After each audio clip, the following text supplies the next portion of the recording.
when I open your deck here, I see the Six of Swords together with the Seven of Cups.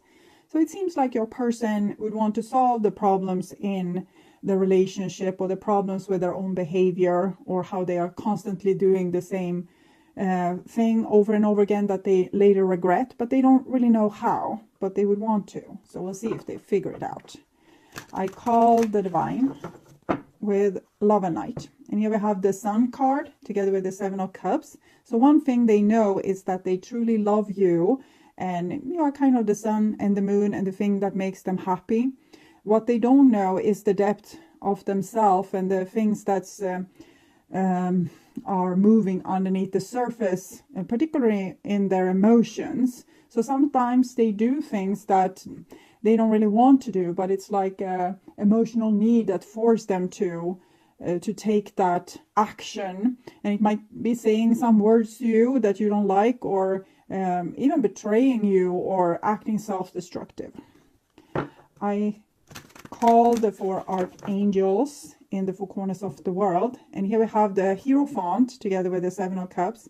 So it seems like they are seeking answers in philosophy, religion, maybe New Age sources, to try to figure out what it is that compels them to do these things. They're trying to seek out the answers, and they're trying to grow personally and spiritually through finding out why they are acting in certain kind of ways that doesn't seem to help your relationship.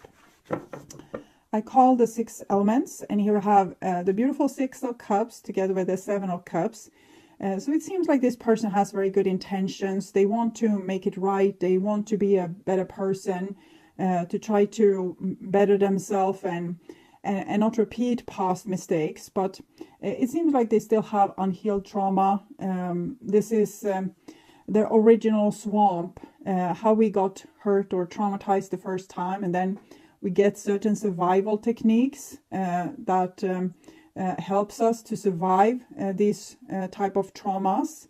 So one person, it can be growing cold towards the people that hurts us. For others, it can be turn to different addictions, and for a third person it can be hurting other people in the way that we ourselves got hurt, and it's probably different for different of your it can be different for your person as well. It can be a fourth thing and a fifth thing and a sixth thing, but it's something where we solve one problem but it leads to another problem. Okay, so six elements: earth, wind, fire, water, spirit and ether, to join us here today and to give us a clear view reading for my dear Pisces viewers.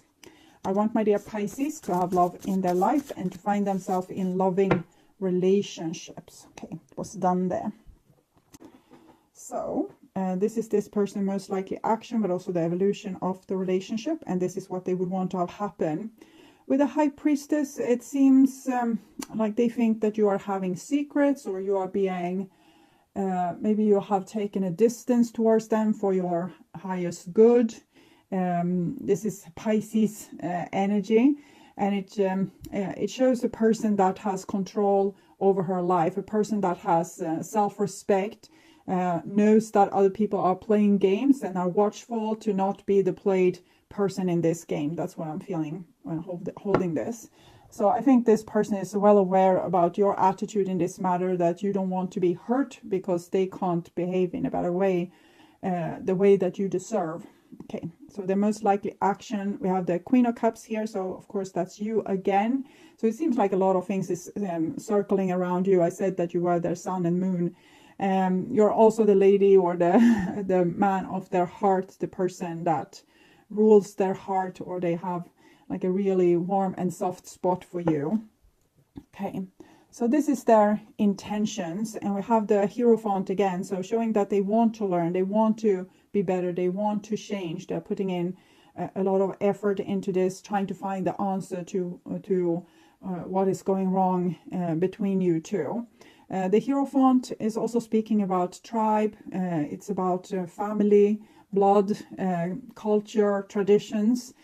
So I think this person sees you as the person they want to share their life with, the one that's their family, and they want to spend also the future together with. But 5 is also kind of depiction of family. And what do we do in family? We quarrel. 5 of Swords. We might have battling each other, who is going to have the winning vote or whose argument is the best. We also have the 5 of Wands. It's competition. 5 of Cups, feeling disappointed by the people we love. And then we have 5 of Coins, feeling maybe excluded by the people we love. So this is this person's feelings for you. And the 5 of Swords is odd in this position. We usually should have a love card. So I want to clarify with the Lovers Oracle 5 of Swords, their feelings for you. Cassette. Okay, yeah, they think that a certain negative pattern is going on in your relationship.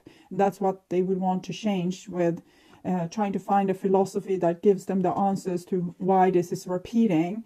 Maybe you're acting more like 2 warrior tribes than partners, lovers, or friends, and it's happening again and again and again. So they see here that if you do the same thing over and over again, it's kind of madness. So they want to find an answer to why this is happening again and again. They're very worried about this 5 of Swords here. Okay.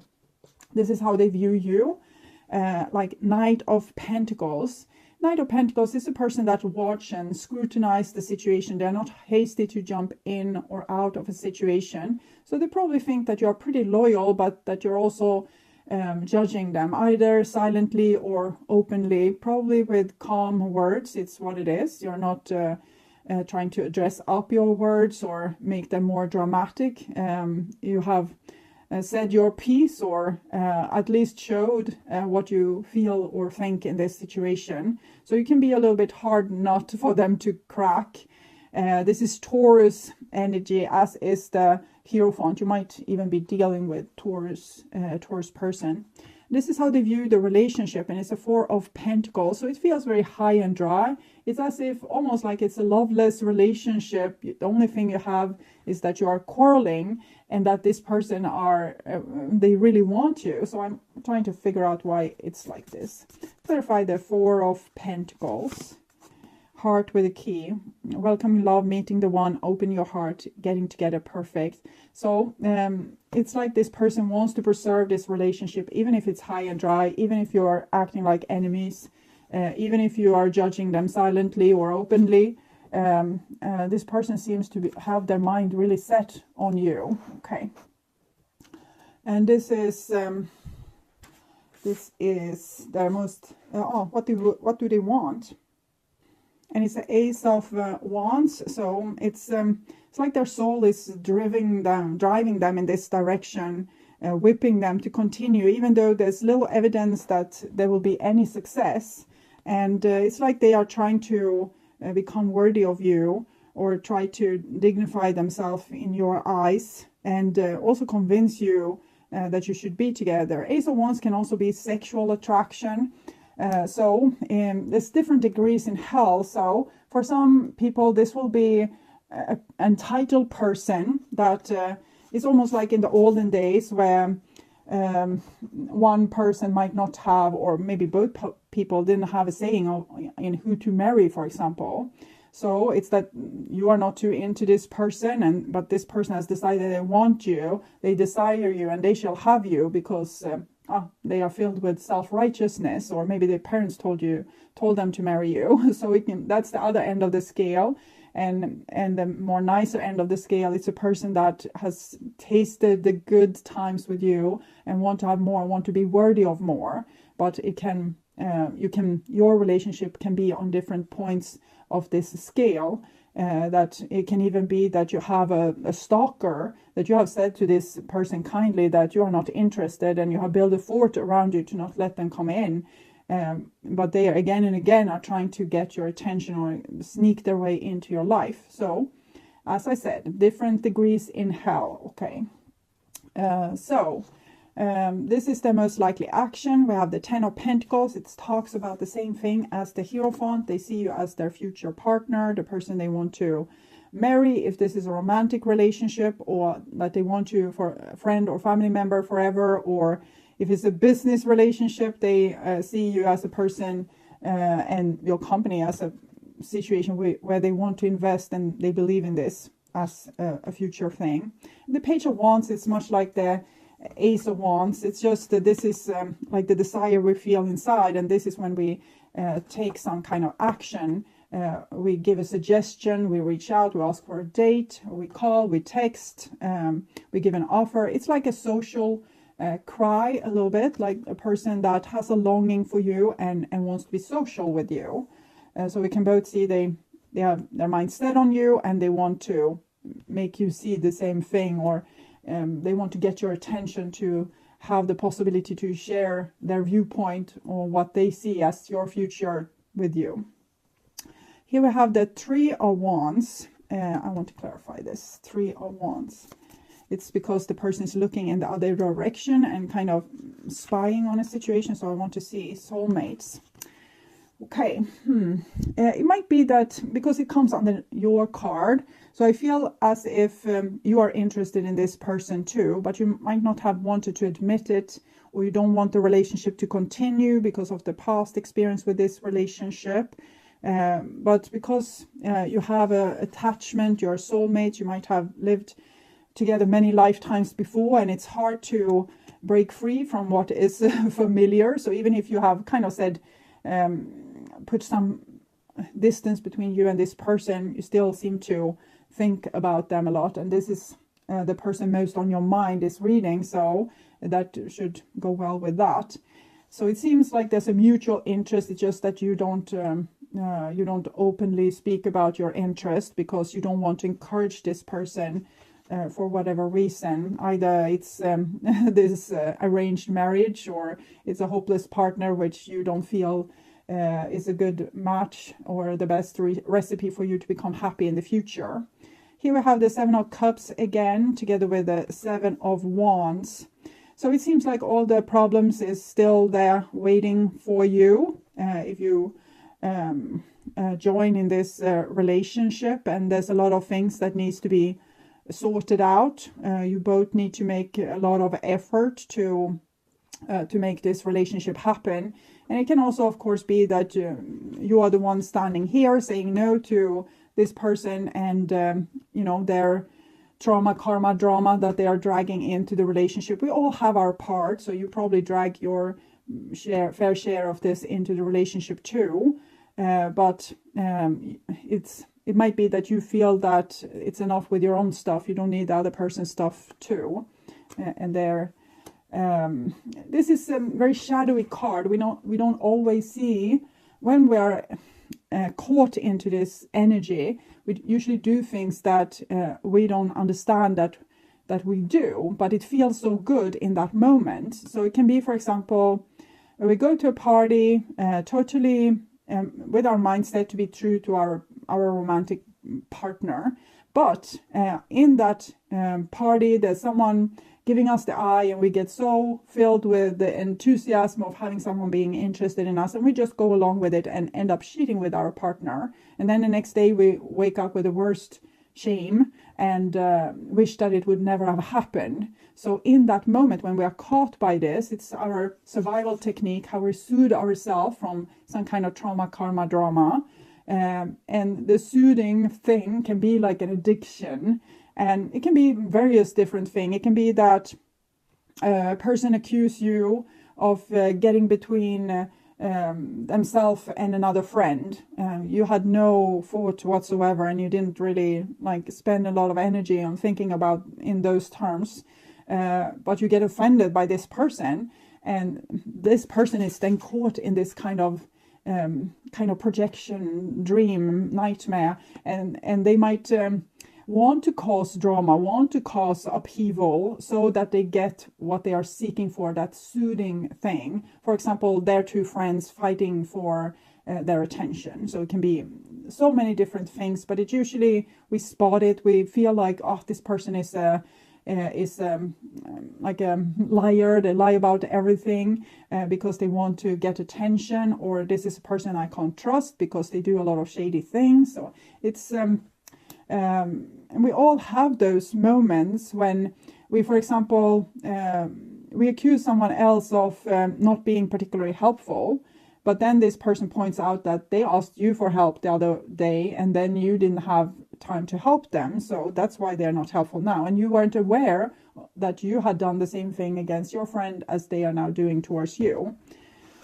So it's the human condition. We are very vulnerable when we are being born as children. This is a child, the Page of Wands, and we get bruised through our living experience by being conditioned by our parents, society, school, our first partners, our friends, our first job, things like this. And it bruises us, and it gives us a lot of survival techniques that we use to survive those attacks in the future. But it also kind of distorts reality a great deal, because the survival techniques, they don't come from your awakened decision to say, okay, so now from now on I'm going to see when I'm not getting enough love from my partner, and I'm going to say it instead of being, for example, cheating or destroying my relationship. So it's not a conscious decision like that. It's a subconscious decision. It's the kind of decision that your subconscious mind makes. For example, a classic example is when you get a headache, when you're invited to do something you don't want to do. So your subconscious is saving you by giving you a headache. The headache is a little bit painful, but maybe it would have been even more painful to go on that charity thing or that thing at work where you were asked to attend. So your subconscious gets an out for you. And so it's usually not the best solutions, but it's a solution that your subconscious has figured out. And it's better to see those things with your conscious mind and take conscious decisions. But usually the human condition, we haven't learned this, so we don't do it. Instead, we go on with our projections and our shadowy behavior and act out. It's like it says in the Bible, it's very hard to see the log in your own eye, so because it's blinding you. But it's very easy for other people to see our shadow, and it's easy for us to see their shadow. But to see it ourselves is hard, because the subconscious is kind of covering it up for us. So we all have these kind of things, but it seems like this person is aware of it and wants to deal with it like one by one. But it can as well, blow up in both of your faces, High Priestess again, and make you miserable. But hopefully, it seems like you have, both of you, High Priestess, Hierophant, both of you have your eyes on this shadowy thing. So even if I feel a lot of bitterness, especially from your side, I think at least you have come so far that you have identified that each of you have a shadow, and the shadow is what's causing the conflicts and the repetitive discomfort in the relationships. Clarify the Hierophant, and we have Equilibrium, which is the Alchemist. Alchemist is 14, 1 plus 4 is 5. Hierophant is 5. So this is how we go out and mix around in the world with all the 5s, 5 of Wands, 5 of Swords, 5 of Pentacles, 5 of Cups. We bruise ourselves, we are in conflicts, we get disappointed, we feel shunted out, we shunt out someone else. And then we learn, and we put this in the library of our Akashic records, our human knowledge. But also societies are built like this, that we learn from our mistakes and we rewrite the laws and try to make it better and better and better and better. Sometimes these situations can become very dogmatic, because we can think that our solution is the only solution, but then it always comes someone that has a better solution, and then it's some tug of war between the old way and the new way. But here it seems as if this person is really putting some effort into taking in their shadow. 14, Equilibrium, Alchemic Wedding, taking in your opposite side. And we have 15, that's the Devil card, your shadow. They clarify the 5 of Swords, 4 of Cauldrons. Both of you are tied off this relationship, because it means that you also have to go through this tug of war and this cassette, the same thing that needs to happen over and over again. Of course, it's tiresome. So both of you, or maybe mostly you, have given up in a way with this relationship. You don't want to engage, even if it's the promise of love. It's not worth it, basically. And it might be that this person has also thoughts of that, but they seem so darn inspired. This is Sagittarius, and the Ace of Wands is also very they have like a great attraction towards you. And this is the clarification for how they view you. Six of Shields. I think they want to make things up to you. They want to show you that they can be a better person. Even if you don't believe them, they want to be able to prove themselves. With the Six of Pentacles there. Clarify the Four of Pentacles, how they view the relationship. And it's the Knight of Shields, so it's the Knight of Pentacles again. I think you're tired of giving this person a chance, but there's still hope, because the Knight of Pentacles is very loyal. So even if you have put high boundaries, I think maybe they will be able to get through to you. Okay, clarify the Ace of Wands, what they would want to have happen. We have Strength card here. It's a very fiery card, as is the Ace of Fire or Ace of Wands. So it shows that they won't give up about this. They don't want to. It consumes it fills their soul. They feel that it's like their mission. Okay, and we also had Three of Wands, which is this here. So they would want to be able to engage you too in this and make you feel the same. That can be harder not to crack, I guess. Clarify the Ten of Pentacles, the most likely action star card. So they believe you are meant to be together and that you should have a future together. Clarify the Page of Wands. And we have the Five of Cups, which is the disappointment of all the fives. So they feel disappointment of what has been, but they also have hope for the future. So even if it's almost like they don't have hope, but their Ace of Wands here makes them have hope, even though they don't have hope. So we can say inside of them and their heart, there is hope, but in their logic mind, I don't think they have much hope. But they still seem to try to reach out to you, even though they have very little hope that you will return the favor, so to speak. We can take a clarification for the Three of Wands as well, even if we already have the Three of Wands as a clarification, kind of. Ten of Wands. This is how difficult you think it is to be attached to this person. It's like having a soulmate that's a demon or the devil. It's not true, of course, but it can feel very negative that we are attached to a person where we don't seem to be able to have a healthy or nice relationship that makes both people happy. Clarify the Seven of Cups, Two of Shields. So we do the best we can. Sometimes we will be able to notice when our shadow plays out or our subconscious take over the rudder of our big ship. And sometimes we will be oblivious of it. It's much like thinking. You can monitor your thinking and sit and see as the clouds goes by, as your thought goes by like this.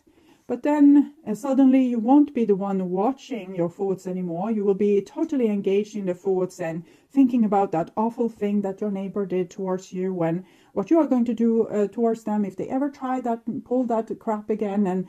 And then you wake up and you notice, oh, you were dragged along with your thoughts again. And that's much how it is to be dragged along with the Seven of Cups. It's so much of our human self that still we don't have control of. It's like automatic behavior. Our thinking, a lot of our emotions is like this. A lot of our subconscious is like this. But we are the watchers of our thoughts, the watchers of our own thinking, feeling, the emotion turmoil inside of us, and our own action as well. And we have free will to make choices. But the key here is, of course, to wake up to when we are obsessively thinking, and at least notice, okay, now we can daydream as well. This can be a very positive thing. We can dream about the next step to take, for example. So the process of thinking isn't bad in itself. It's just that it kidnaps us and kind of drags us along with it without us being aware that we are watching a movie, we are not in the movie. So even if the thoughts can come with great ideas for how to plan our garden, for example, it can also drag us into an emotional battle that we don't need to fight that day or any day. It was something that happened in the past. It should be over. You shouldn't think about it or obsess about it because it makes you miserable. but we have so much of our ourselves that's still unconscious, but we can snap out of it. We notice, okay, now I'm obsessively thinking again, and that in itself is a victory. We don't have to say, oh darn it, now I was lost in my thoughts again, I'm such an unconscious person. No, we're just happy that we were able to become conscious again. So celebrate all those moments when you are conscious and can take conscious decisions, because that's the next step of human evolution. And this person is trying for it, and sometimes they succeed, sometimes not so much. So sometimes they will do those programmed cassette outdated things again and again, and sometimes they will be able to stay conscious and not do it. It's like you can't help when you start to when you lost yourself in a train of thought. It just happens. It just takes you over. It's first when you are aware of it that you can, snap out of it. And then clarification for the Seven of Wands is the Lover. So they feel like you are worth fighting for. They are prepared to try to be conscious for your sake and try to make the relationship better. So if this is the person that has decided to marry you because because their parents told so, I think at least they are going to have pretty good intention and try the best they can, and you can still say no to them. Hopefully we don't have slaves still in this world, and if you are a slave you need to rebel. But I don't see that this person would be like the worst case scenario. And if this is a person that you are tired of, I think they are kind of using you as a tool to grow, and that's not so much you can do about it if they have this relationship in their own dreams. But if this is a person that you love, maybe you should give it a chance. Maybe you should try and see if you could have a better relationship together. I will take an advice card from the Wisdom of the Hidden Realms. Spiral Dancer, Circus Route Perception is the cassette. It's how we do the same thing over and over again, and it gets more and more beautiful, more and more close to the Fibonacci spiral, more and more close to perfection. For every time we do something, we learn, and the more conscious we can become of the process, the quicker we will learn. So from a divine point of view, this is part of your karma. It's a part of your awakening as well. Because as much as this person is trying to become aware of their shadow, you also need to become aware of yours. And this relationship seems to help you with that.